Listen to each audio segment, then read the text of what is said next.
হয় নমস্কাৰ।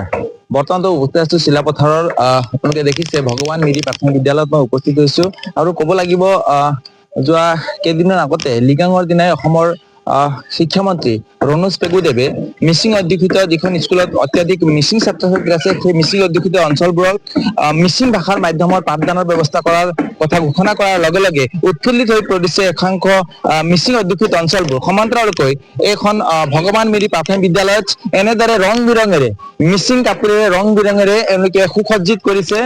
তেওঁলোকে ইয়াৰ পৰা দেখাব বিচাৰিছে যে এই স্কুল বিলাকত মিচিং ভাষাৰ পাঠ্যক্ৰম আৰম্ভ হ'ব। অহা কেইদিনৰ পিছত পৰা পাঠদান আৰম্ভ হ'ব। তাৰ আগতে এওঁলোকে নিজৰ বিদ্যালয়খনক সুসজ্জিতভাৱে নিজৰ সাংস্কৃতিক কাপোৰেৰে এনেদৰে তেওঁলোকে বিদ্যালয়খন আটক ধুনীয়া কৰিবলৈ প্ৰয়াস কৰিছে। বিশেষকে মিচিং ছাত্ৰ সংগঠন TMPKৰ উদ্যোগত এনেদৰে ইয়াত বিদ্যালয়খন সুসজ্জিত ৰূপত সজাই তুলিবলৈ প্ৰয়াস কৰিছে। আয়োজক সমিতি ইয়াৰ বিশেষকে TMPKৰ কৰ্মকৰ্তা তেওঁলোকে নিজে তুলিকা লৈ ৰং তুলিকা লৈ এনেদৰে কাপোৰ সদৃশ তেওঁলোকে স্তম্ভত এনেদৰে ৰং সানিছে, ৱালত ৰং সানিছে। ক'ব লাগিব ভগৱান মিৰি প্ৰাথমিক বিদ্যালয় যিখন 1965 চনতে স্থাপন হৈছে আৰু এই বিদ্যালয়ত সৰ্বাধিক মিচিং ছাত্ৰ থকাৰ কাৰণে এই বিদ্যালয়ত 2 এপ্ৰিলৰ পৰা আৰম্ভ হ'ব পাঠদান আৰু সেই পাঠদানত মিচিং ভাষাৰে পাঠদান দিয়াৰ ব্যৱস্থা কৰিছে। মোৰ লগত ইয়াত TMPKৰ কৰ্মকৰ্তা আছে। হয়, এটা সুন্দৰ পৰিৱেশ আপোনালোকে ইয়াত গঢ় দিব বিচাৰিছে। নিজৰ সাংস্কৃতিক কাপোৰ সদৃশ পৰিৱেশৰ এটা সূচনা কৰিছে এই বিদ্যালয়খনত, কি ক'ব? আমি পূৰ্ণাংগ আদৰণি জনাইছো, যিহেতু TMPK প্ৰতিষ্ঠা কালৰে পৰা এয়া আমাৰ দাবী আছিলে যে মিচিং অধ্যুষিত অঞ্চলত আমাৰ মিচিং ভাষাৰে পাঠদান হ'ব লাগে। তেনেদৰে আজি ঐতিহাসিকভাৱে 200খন প্ৰাথমিক বিদ্যালয়ত আমাৰ অসম চৰকাৰে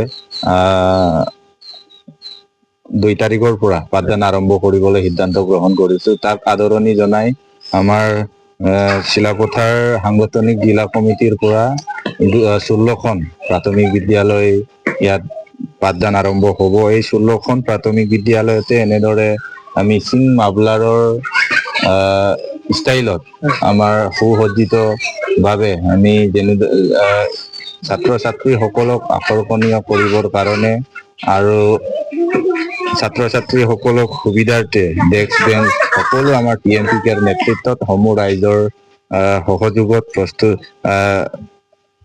যোগান ধৰিবলৈ আমি প্ৰয়াস কৰিছো আৰু ইয়াত সপ্তাহজোৰা ৰাইজে কাম কৰি আছে আৰু 2 তাৰিখৰ আগে আগে কমপ্লিট হ'ব লাগে বুলি আমি ভাবিছো আৰু এতিয়াও কেইটামান কালাৰ দিবলৈ আৰু ৰং সানিবলৈ বাকী আছে।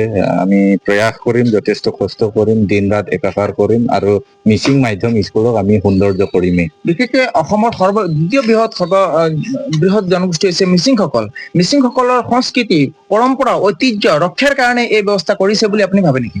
হয়, যিহেতু আমাৰ অঞ্চলবোৰত বিভিন্ন জাতি জনগোষ্ঠীৰে ভৰা, যিহেতু তেখেতসকলেও এই আমাৰ ৰাস্তাৰে গ'লে বা দূৰৰ পৰা দেখি পালে গম পাব লাগে যে এইখন মিচিং মিডিয়ামৰ স্কুল।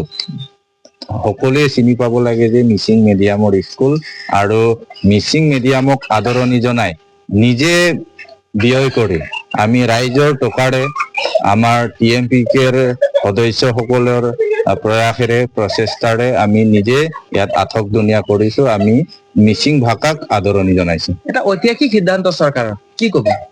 চৰকাৰক ধন্যবাদ জনাইছো। ডক্টৰ হিমন্ত বিশ্ব শৰ্মা ছাৰ, লগতে আমাৰ শিক্ষামন্ত্ৰী ডক্টৰ ৰণোজ পেগু ছাৰ, লগতে আমাৰ স্থানীয় বিধায়ক ভুৱন পেগু ছাৰক ধন্যবাদ জনাইছো।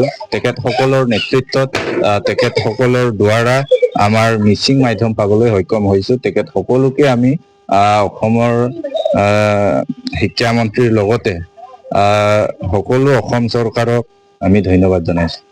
হয়, ক'ব লাগিব মিচিং জনগোষ্ঠীক শৈক্ষিক ক্ষেত্ৰত, সামাজিক ক্ষেত্ৰত বিভিন্ন ক্ষেত্ৰত আগুৱাই নিবৰ কাৰণে TMPKৰ বলিষ্ঠ ভূমিকা আছে আৰু ইয়াতো দেখা গৈছে নিজৰ ভাষাক জীয়াই ৰাখিবৰ কাৰণে তেওঁলোকে যেতিয়া দৃশ্য দেখাবলৈ প্ৰয়াস কৰিছো। এনেদৰে মিচিং স্কুলৰ এটা দৃশ্য এইখন বিদ্যালয়ত মিচিং ভাষাৰ শিক্ষা হয় সেইটো পৰিচিত কৰাবৰ কাৰণে তেওঁলোকে ইয়াত লাগি পৰিছে। মই এই সামগ্ৰিক দৃশ্য দেখুৱাইছো।